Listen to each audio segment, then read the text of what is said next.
আপনি জানেন কি বাদামের কত গুরুত্ব? এটি বাঁচিয়ে দিতে পারে আপনার মূল্যবান জীবনটি। বাদাম এমন একটি ফল যেটা অনেকেই গল্পে আড্ডায় যে কোনো জায়গায় খেতে পছন্দ করেন। তো আজকে আমরা বাদামের গুরুত্ব সম্পর্কে জানব। স্বাস্থ্যকর ফ্যাট, খনিজ এবং অ্যান্টিঅক্সিডেন্ট থাকে এই বাদামে, যার মাধ্যমে হার্ট অ্যাটাকের ঝুঁকি অনেকটাই কমে যায়। বাদামের অনেকগুলো উপকার রয়েছে যেগুলো জানলে আপনিও চমকে উঠবেন। প্রচুর পরিমাণে আনস্যাচুরেটেড ফ্যাট রয়েছে এই বাদামে, যা খারাপ কোলেস্টেরলের মাত্রা কমাতে সাহায্য করে। এতে করে হৃদরোগের ঝুঁকি কমে যায়। ওমেগা 3 ফ্যাট অ্যাসিডিটি রয়েছে এই বাদামে, যেটি হৃদযন্ত্র ও রক্তনালীর জন্য বেশ ভালো। রক্তে থাকা ট্রাইগ্লিসারাইড নামে এক ধরনের ফ্যাট রয়েছে, যেটি হৃদস্পন্দনে ব্যাঘাত ঘটায়। ওমেগা 3 ফ্যাটি অ্যাসিড রক্ত হয়ে এই ফ্যাটের মাত্রা কমায়। বাদামে আরও থাকছে প্রচুর পরিমাণে ফাইবার।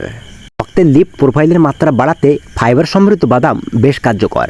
ফাইবার হৃদরোগের ঝুঁকি কমাতেও সাহায্য করে।